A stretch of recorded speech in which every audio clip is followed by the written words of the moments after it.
आप लोग आशा करते हैं बहुत अच्छे होंगे। आज हम शुरू करने जा रहे हैं हमारा अकाउंट्स का लेक्चर, जो आज हम डिस्कस करेंगे बेसिक टर्म्स, क्या टर्म्स होती हैं अकाउंट्स में, क्या क्या कॉन्सेप्ट्स आपको पढ़ने को मिलेंगे। So let's start this. So आज हम पढ़ेंगे बेसिक टर्म्स। टर्म्स में हमें अब हमारे को ताकि आसानी हो समझने में, ताकि हम कंसेप्चुअलाइज कर पाए, हम लेके चलते हैं एग्जाम्पल बेस्ड। हमारा स्टडी अप्रोच भी रहता है एग्जाम्पल बेस्ड। तो सपोज कीजिए आप का ये है Tata group of companies. Tata सबने सुना होगा, सबके घर नमक आता है टाटा का, और टाटा का बहुत बड़ा ग्रुप है। तो आप ये मान के चलिए कि आप टाटा का सीईओ हैं, आप है रतन टाटा। ये सोच के चलिए अपने आप को कि आप रतन टाटा हैं, और इसी को अपनी बेसिस रखते हुए सारी टर्म्स में आपको सोच के चलना है। तो पहला टर्म हम डिस्कस करेंगे कैपिटल। कैपिटल क्या होता है? अब कैपिटल को अगर हम हिंदी में जाने, हिंदी में कैपिटल को कहते हैं पूंजी। क्या कहते हैं? पूंजी। सर डिटेल में बताइए थोड़ा। अब आप मान लीजिए आपने कोई बिजनेस स्टार्ट करा है, तो बिजनेस में आप कोई भी पैसा या पर्सनल प्रॉपर्टी अगर आप उसमें इन्वेस्ट करते हैं और आप ओनर हैं उसके, तो उसे कहेंगे कैपिटल। कैसे, इसे कैसे लिखेंगे इंग्लिश में? अमाउंट ऑफ मनी या पर्सनल एसेट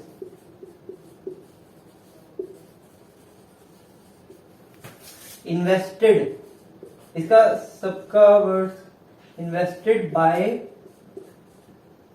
द ओनर्स। अब ये क्या होता है? अमाउंट ऑफ मनी मतलब पैसा कितना, या पर्सनल एसेट। पर्सनल एसेट कैसे सर जी?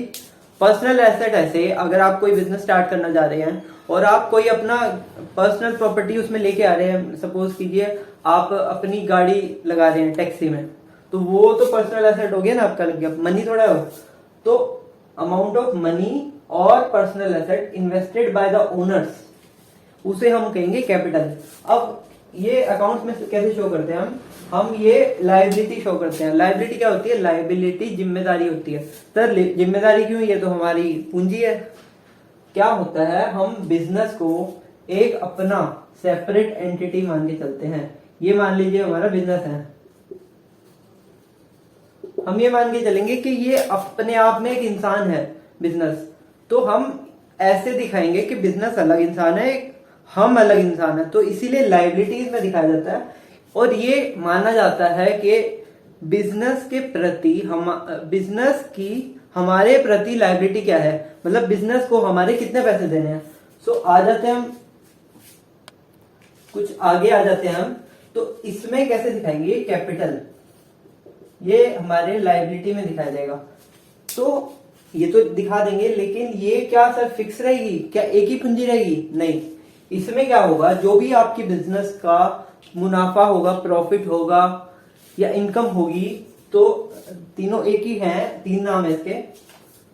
तो कैपिटल में अगर प्रॉफिट हुआ तो प्लस हो जाएगा और लॉस हुआ तो माइनस हो जाएगा। तो सर ये क्यों? अब आपकी पूंजी है, जो प्रॉफिट हुआ बिजनेस की, तो मान लिया हमें एक सेपरेट बंदा है, लेकिन वो है तो आर्टिफिशियल आइडेंटिटी। आर्टिफिशियल मतलब कि वो असली में नहीं है, हमारे दिमाग में सोच बनाई गई है बस ये। अब पैसा कौन लेके जाएगा? वो थोड़ा लेके जाएगा, पैसा हमारे को मिलेगा। मतलब ये मान के चल रहे हैं हम, बिजनेस एक पर्सन है और वो हमारा एम्प्लॉय है जो कुछ पैसे नहीं लेता है, क्योंकि आर्टिफिशियल है वो। तो आप एक किस्म से बिजनेस को रोबोट भी कह सकते हैं, जो हमारा काम करके दे रहा है। तो वो एक अलग आइडेंटिटी है। लेकिन इसमें क्या होगा, जो प्रॉफिट लॉस होंगे वो हमें वापस दे देगा। अब हमें वापस कैसे दे देगा? वो अपनी लायबिलिटी दिखा देगा, सीधा कैश में नहीं देगा। वो ये दिखा देगा कि हमें बिजनेस को आपके पैसे देने हैं, तो प्रॉफिट आया तो पैसे देने हैं, लॉस हुआ तो क्या होगा? कैपिटल में से कट जाएगा। मान लो हमने 5 लाख बिजनेस में लगाया, हमारा 1 लाख लॉस हो गया लेट्स सपोज, तो 4 लाख ही तो हमारी कैपिटल बची, क्योंकि 1 लाख तो नुकसान हो गया। रिस्क तो हमारा ही है ना, बिजनेस का थोड़ा है। तो इसीलिए प्रॉफिट या लॉस ऐड या लेस कर देंगे हम इसमें। सो रफ कर देते हैं इसे अपनी नेक्स्ट डेफिनेशन पे, जो होगा एसेट। एसेट सर क्या होता है? एसेट हमारा क्या होता है, रिसोर्स होता है जो हम ओन करते हैं, मतलब हमारी संपत्ति को कहेंगे एसेट, मतलब हमारी क्या संपत्ति है। अब इसमें क्या आ जाएगा, एसेट की हम लेमन लैंग्वेज में बात करते हैं पहले तो, फिर उसके बाद डिटेल में जाएंगे। एसेट का क्या मतलब कह सकते हैं हम, एसेट को कह सकते हैं हमारी संपत्ति, क्या कहेंगे, संपत्ति। अब इसे हम कुछ और इजी वर्ड्स में कह सकते हैं, कैसे कह सकते हैं, asset is what we own, मतलब हम किससे ओन करते हैं, व्हाट वी ओन मतलब हम इसके ओनर हैं, हम इसके मालिक हैं, इसे हम कहेंगे एसेट। बट और कुछ इसमें भी टर्म्स है अंदर, डेफिनेशंस में हम समझेंगे क्या क्या है उसमें। अब एसेट की डेफिनेशन क्या है, एसेट इज अ रिसोर्स, क्या कहेंगे, रिसोर्स, एसेट रिसोर्स है, ओन्ड और कंट्रोल्ड, मतलब हम उसे ओन करते हैं और इसे कंट्रोल भी कर सकते हैं हम, bye a business or an economic entity.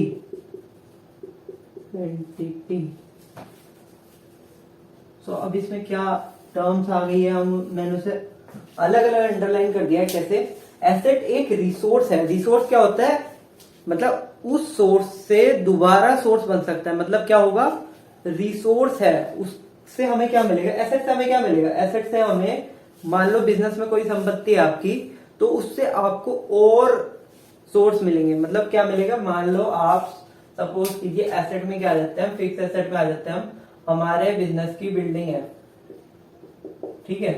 अब बिल्डिंग हमें क्या देगी, हमारे को बिजनेस करने की जगह देगी, उससे हमें क्या मिलेगा, प्रॉफिट।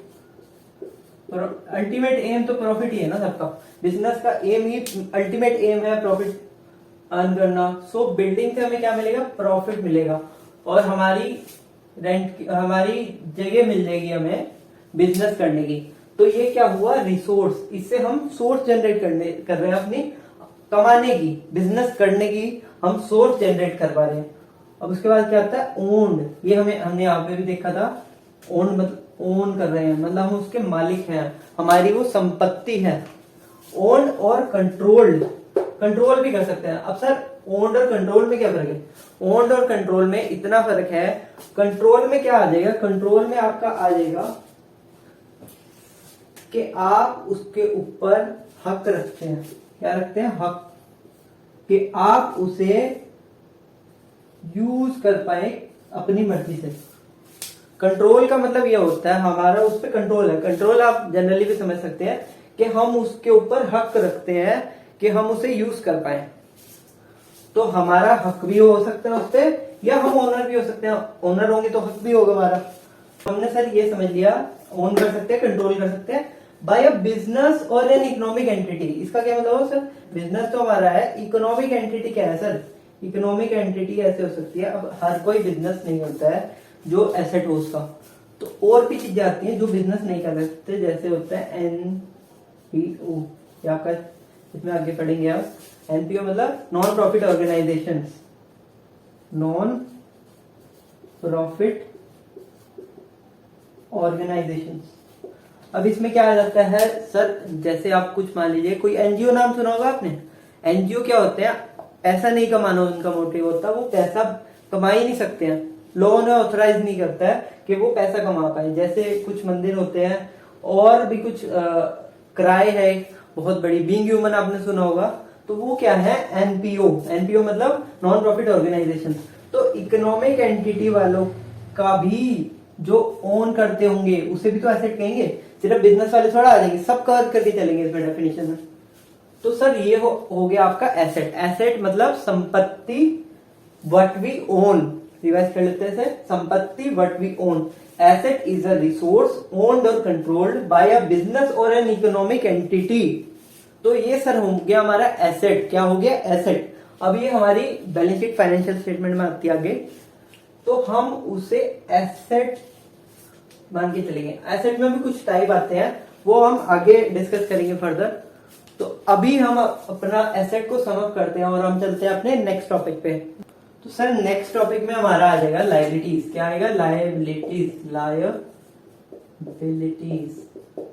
लायबिलिटीज क्या होती है हमारी? सर आप पहले बेसिक बताना, फिर डेफिनेशन में चलेंगे। लायबिलिटीज में क्या आएगा? लायबिलिटी का मतलब होता है हिंदी में जिम्मेदारी।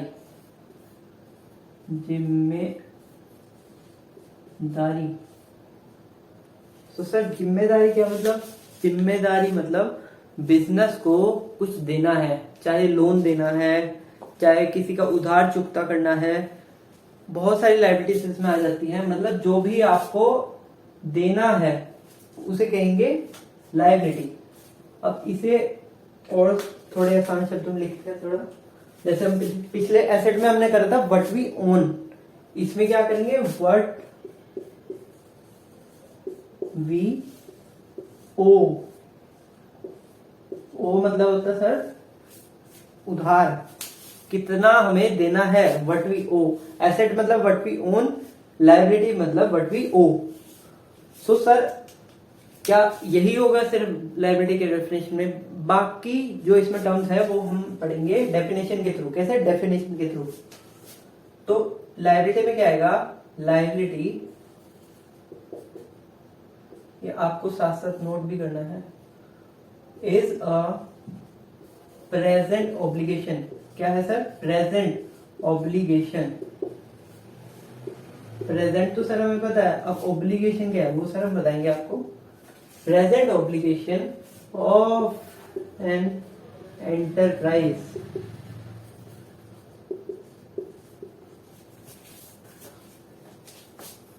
arising from past events। तो ये हमारे पास्ट इवेंट से होती है। प्रेजेंट ऑब्लिगेशन होती है जो अराइज करती है पास्ट इवेंट से। उसके आगे भी है सर। सर कितनी बड़ी डेफिनेशन है, बहुत बड़ी सर है। और इसमें क्या होगा? Liability is a present obligation of an enterprise arising from past events, settlement of which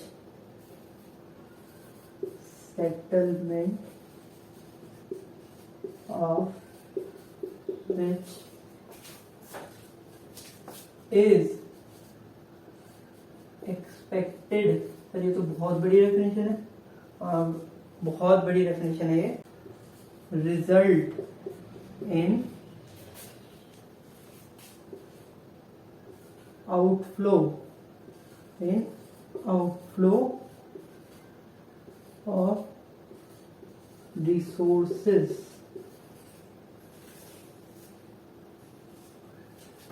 of an enterprise।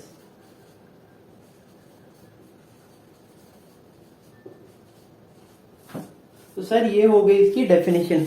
अब इसका सर आपने इतनी बड़ी डेफिनेशन बता दी, अब इसे याद कैसे करेंगे हम? सर ये 3 लाइनों की डेफिनेशन है, कोई इतनी बड़ी नहीं है।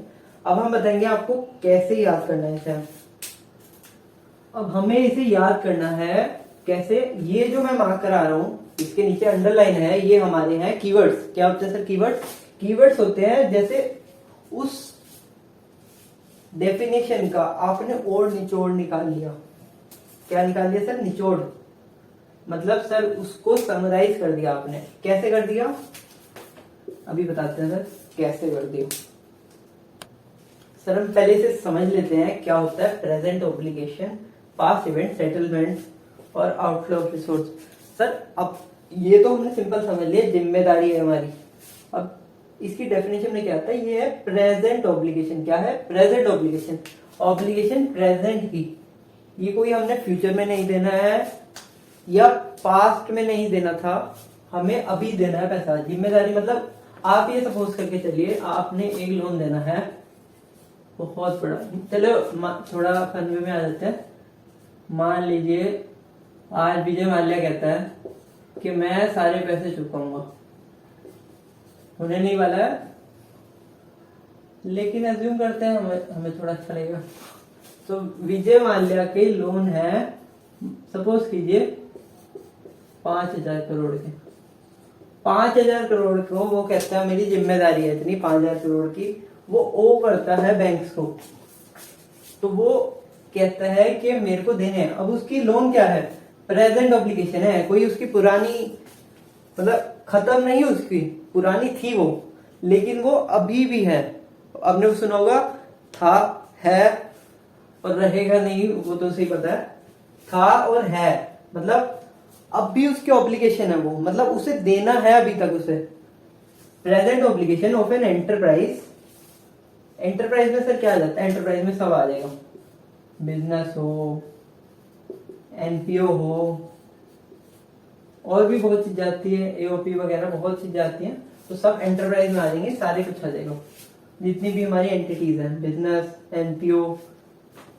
अराइजिंग फ्रॉम पास्ट इवेंट्स, अब मैंने सर क्या बताया था आपको, पास्ट इवेंट्स, मैंने क्या कहा था और है, मतलब अराइज कहां से करा था ये, मतलब शुरू कब हुई थी ये बात है बहुत साल पहले की, जब विजय माल्या ने लोन लिया था। तो अराइज किससे करा, वो पास्ट इवेंट्स, लोन लेना उसका पास्ट इवेंट है, मतलब पिछले कुछ इवेंट्स की वजह से, इवेंट्स मतलब कुछ घटना, इवेंट्स मतलब घटना, लेस वाला घटना नहीं, कोई घटना घटित होती है कहते हैं। तो पास्ट इवेंट्स की वजह से जो हमारी प्रेजेंट की ओब्लिगेशन बन गई है, मतलब पिछले कुछ कर्मों की वजह से हमारे ये अभी हमारी जिम्मेदारी बन गई है। ओब्लिगेशन का मतलब भी जिम्मेदारी होता है। सेटलमेंट, उसके बाद आ जाते हैं हम सेटलमेंट ऑफ विच, मतलब जिसका सेटलमेंट, सेटलमेंट मतलब चुकता करना, क्या कहेंगे हम, चुकता करना। इसे चुकता कैसे करेंगे सर, वो is expected to result in outflow of resources, क्या होगा, एक्सपेक्टेड टू रिजल्ट इन, क्या इससे हमें उम्मीद है कि ये हमारा आउटफ्लो ऑफ रिसोर्स ले जाएगी, मतलब हमारे रिसोर्स ले जाएगी। रिसोर्स हमने पढ़ा था कहाँ, एसेट्स में पढ़ा था हमने रिसोर्स, तो ये हमारे कुछ एसेट्स ले जाएगी, कुछ रिसोर्सेज ले जाएंगी। रिसोर्स क्या होते हैं, एसेट्स होते हैं। अब आप लोन को पे कैसे करोगे, लोन है हमारी लायबिलिटी, ठीक है। अब आप अगर इससे पे करोगे तो आप लोन किससे देते हो, पैसे से देते हो, तो कैश जो होगा हमारा, वो हमारा क्या है, एसेट है, एसेट है। हमने क्या पढ़ा था एसेट की डेफिनेशन में, रिसोर्स है, मतलब हमारी संपत्ति है, कैश भी तो हमारी संपत्ति है। तो आउटफ्लो ऑफ रिसोर्सेज हमारे एसेट ले जाएगा। अब सर सिर्फ कैश नहीं ले जाता है, और भी चीजें ले जा सकता है। जैसे आपने मान लीजिए आपने ये इंश्योरेंस दिया दूसरे बंदे को कि मैं अगर तेरा लॉस होता है तो मैं तेरे को तुम्हारा बंगला दोबारा से बनवा के दूंगा, फायर इंश्योरेंस है। तो रिसोर्स में और भी बहुत एग्जांपल आ जाते हैं, सिर्फ कैश नहीं होता। तो outflow of resources generally cash ही होता है ऑफ एन एंटरप्राइज। तो सर ये हमने सम अप कर दिया अपनी डेफिनेशन। सर आप कहोगे बहुत बड़ी डेफिनेशन है सर, ये 3 लाइन की डेफिनेशन है, आप इसे कैसे याद रखेंगे। आप इसे पहले आप याद करेंगे present obligation, past events, settlement किससे होगा, आउटफ्लो ऑफ रिसोर्सेज। तो सर ये कीवर्ड्स हम बना लेंगे ना जब, तो हमारे को डेफिनेशन याद करना बहुत इजी हो जाएगा। तो आपको ये जब वर्ड्स मिल जाएंगे, अब आप एग्जाम में क्या करोगे, आप ऑफ एन एंटरप्राइज की जगह अगर ए एंटरप्राइज भी लिख दो मान लो, तो सर वो इतना मैटर नहीं करेगा। लेकिन ये जो वर्ड्स हैं, कीवर्ड्स हैं, ये आपको लिखने ही लिखने हैं इसमें। तो सर आप ऐसे याद करेंगे, एक बार रिवाइज कराते हैं सब कुछ। लायबिलिटी क्या होती है, जिम्मेदारी, जिम्मेदारी मतलब व्हाट वी ओ। एसेट क्या था, व्हाट वी ओन। लायबिलिटी क्या है, what we owe. Liability is a present obligation, present obligation मतलब हमारी अभी की जिम्मेदारी ऑफ एन एंटरप्राइज। एंटरप्राइज में क्या आएगा, बिजनेस भी आएगा, एनपीओ भी आएगा। Arising from past events, past events मतलब पिछली कुछ घटित घटनाओं से सेटलमेंट हुआ जिसका, सेटलमेंट जिसका एक्सपेक्टेड है। एक्सपेक्टेड मतलब सर, मतलब हम ये सोच रहे हैं कि ऐसा ही होगा, क्योंकि अभी वो प्रेजेंट ऑब्लिगेशन है ना, मतलब हमने पे नहीं करा है वो, अभी हमारा एक्सपेक्टेशन ये है, मतलब हमारी भावना ये है, हम ये सोच रहे हैं कि वो आउटफ्लो ऑफ रिसोर्स कर देगा हमारी, मतलब हम दे देगा, हमारे रिसोर्सेज ले जाएगा वो। Result in outflow of resources of an enterprise. तो सर ये हो गई हमारी लायबिलिटीज की डेफिनेशन। सम अप करते हैं इसे। अब हम आते हैं नेक्स्ट टर्म पे जो इन सबको मिला के बनेगी। कैसे सर देखते हैं हम आगे। तो पहले रफ कर देते हैं इसे बोर्ड को। तो लेट्स, तो सर अब हम आ जाते हैं अपने नेक्स्ट कॉन्सेप्ट पे जो होगा अकाउंटिंग इक्वेशन।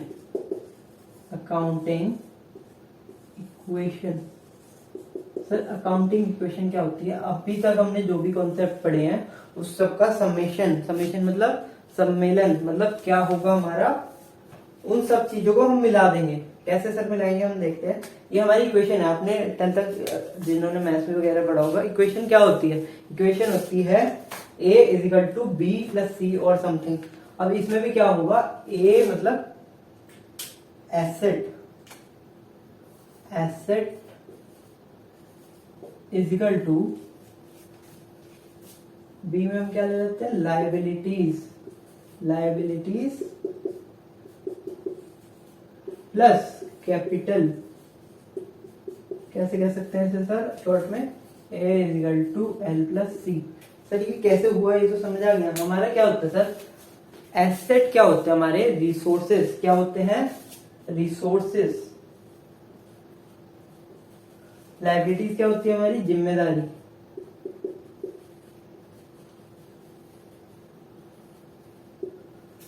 कैपिटल क्या होती है हमारी, पूंजी। लेकिन सर हमने एक और चीज कही थी आपको, अगर याद हो, अगर आप ढंग से देख रहे होंगे तो हमने इसमें क्या कहा था, ये हमारी बिजनेस के लिए, ये मान के चलेंगे हम, बिजनेस हमने बनाया था ये बंदा, बिजनेस के लिए हम ये मान के चलेंगे कि बिजनेस के लिए हमारी जिम्मेदारी है, जिम्मेदारी है, मतलब बिजनेस के लिए हमारी ऑब्लिगेशन है। तो सर क्या एस, तो हम ये तो समझ गए, रिसोर्सेज इज इक्वल टू जिम्मेदारियां, ये भी जिम्मेदारी, ये भी जिम्मेदारी है। तो सर क्या होगा ये, क्यों होगा ये, एसेट्स क्या होते हैं और लाइबिलिटीज क्या होते हैं, कैपिटल आपने अलग समझ लिया। अब सर इसे थोड़ा एनालाइज कीजिए, एसेट्स क्या हुए हमारे। अब एसेट में हमारे क्या आ जाते हैं, कैश आ गया, हमारी इन्वेंट्री आ गई, इन्वेंट्री मतलब माल, डेटर्स आ गए, डेटर्स मतलब सर हमारे को जिसका, जिस पैसे हमारे, जिससे पैसे लेन देन चलता है हमारा बिजनेस में, वो आ गए। उसके बाद क्या आ गए, बिल्डिंग्स। डेटर से हमें पैसा लेना है, इसलिए हमारे क्या हो गए वो एसेट, क्योंकि हमें उनसे पैसा लेना है, हमें देना नहीं है। देना होता तो क्या आ जाती, लाइबिलिटीज आ जाती। लाइबिलिटीज को क्या कहेंगे हम, क्रेडिटर्स। तो क्या होगा हमारा, इसमें क्या आ जाएगी, कोई लोन आ गए, कैपिटल तो कैपिटल ही होती है, इसमें प्रॉफिट भी आ जाता है हमारा। तो सर हम क्या, कैसे हम जानेंगे कि ये क्यों हुई, सेटिस्फाई कैसे कराएंगे हम इस क्वेश्चन को। तो सर हमारा जो भी कैश होगा, कैश हमारा क्या होगा, लोन चला जाएगा, लोन नहीं देंगे तो हम क्रेडिटर्स को दे देंगे हम। अब इन्वेंट्री से क्या होगा हमारा, इन्वेंट्री से क्या आएगा हमारा, इन्वेंट्री से हमारा बेच के कैश आएगा। अब कैश का क्या होगा, कैश हम क्रेडिटर को दे देंगे, फिर लोन को दे देंगे। उसके बाद हमारा डेटर, हमारे पास पैसा आया, पैसा आया तो पैसा आया, उससे हम क्या करेंगे, जो पैसा आया वो हमारे कैश में ऐड हो जाएगा। और बिल्डिंग से क्या होगा, बिल्डिंग से हमारा प्रॉफिट होगा, प्रॉफिट को हम क्या डाल देंगे यहाँ, प्रॉफिट, प्रॉफिट हमारे यहाँ चला जाएगा। और सर कैपिटल क्या होगी, कैपिटल तो हमारी पहले से इन्वेस्टेड है, वो भी हमारी लाइबिलिटी है बिजनेस की हमारे लिए। तो सर ये जो सारे हैं ये इक्वल क्यों होंगे, हमारा चलता है अकाउंट डबल एंट्री सिस्टम पे। डबल एंट्री सिस्टम पे कैसे चलता है सर, अगर आपकी कोई भी ट्रांजैक्शन हुई, उस ट्रांजैक्शन में अगर कुछ आएगा तो कुछ जाएगा। मान लीजिए आपने कोई चीज खरीदी तो उसकी जर्नल एंट्री कैसे होगी, जर्नल एंट्री आप समझेंगे इसमें कैसे, अगर आपने कोई भी एसेट खरीदा, एसेट अकाउंट डेबिट, डिटेल में हम इसे आगे जानेंगे, टू कैश अकाउंट। तो क्या होता है सर, एक चीज आती है एक चीज जाती है। अब इसमें क्या हुआ हमारा, दोनों एसेट आए, एसेट आया और कैश गए, एसेट नहीं, फिक्स एसेट कह देते हैं इसे। फिक्स एसेट जैसे बिल्डिंग होगी, तो एसेट आपका फिक्स एसेट, बिल्डिंग आपकी आई और कैश आपका गया। तो ये क्या हुआ, बिल्डिंग प्लस कैश माइनस। तो ये इक्वेशन अभी भी इतनी रहेगी। मान लो यहाँ 10 रुपए आपने जोड़ दिए, 10 रुपए घटा दिए, तो रहेगी तो वही इक्वेशन। तो इसीलिए ये इक्वेशन हमारी सेटिस्फाई होगी चलती है। और ये हमारी अकाउंट्स की लैंग्वेज जो है, हमारी अकाउंट जो बिजनेस की लैंग्वेज है हमारी, उसकी इतनी खासियत है कि हमेशा वो मैच करते हुए चलेगी। तो आपको इससे क्या फायदा होगा, पेपर्स में भी आपको ये फायदा होगा एग्जाम्स में, कि आपकी जो इक्वेशन है वो सेटिस्फाई कर देगी। तो आपको ये भी पता चल जाएगा कि आपका आंसर सही है नहीं। तो हम इससे कहेंगे बेसिकली अकाउंटिंग इक्वेशन। तो हम इसे रिवाइज कर लेते हैं। कैसे सर रिवाइज करेंगे, अकाउंटिंग इक्वेशन क्या है, asset is equal to capital plus liabilities. Liabilities plus capital हो जाएगा हमारे एसेट। तो ये हमारी होगी इक्वेशन। आज हमने सर क्या क्या पढ़ा, हमने पढ़ा एसेट, कैपिटल पढ़ा सबसे हमने पहले, फिर हमने पढ़ा एसेट, फिर हमने पढ़ा लाइबिलिटीज। रिवाइज कर रहे हैं सर अभी से, लाइबिलिटीज रिवाइज करके हमारे क्या होगा, हमारे अंदर बैठ जाएगा पूरा कॉन्सेप्ट, और हमको रिवाइज करने में दोबारा से बहुत आसानी होगी, हमारे अंदर तक सब जाएगा। तो सर क्या होगा, कैपिटल हमारी क्या आ गई, कैपिटल हमारी आ गई पूंजी। एसेट हमारा आ गया क्या, हमारा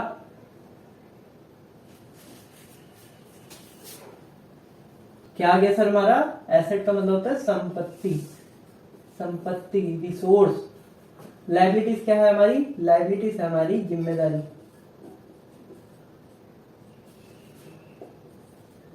तो सर ये हो गई हमारी accounting equation, capital plus liabilities is equal to asset. तो सर हमने ये पढ़ लिया, संपत्ति हो गई एसेट, पूंजी हो गई कैपिटल, और लाइबिलिटीज हो गई जिम्मेदारी। तो सर हम अब इस हमारा ये जो हो गया, हमारा पूरा कॉन्सेप्ट हो गया, इसे हम रिवाइज करेंगे घर जाके, और हम ये फिक्स करेंगे, तय करेंगे कि अगली जो क्लास है उसमें हमें इनका मतलब पता हो। आगे हम जो जो भी पढ़ेंगे इसकी रेलेवेंस में आएगा। तो sir do revise your class work and please stay connected and stay happy and stay healthy. Bye bye, next time.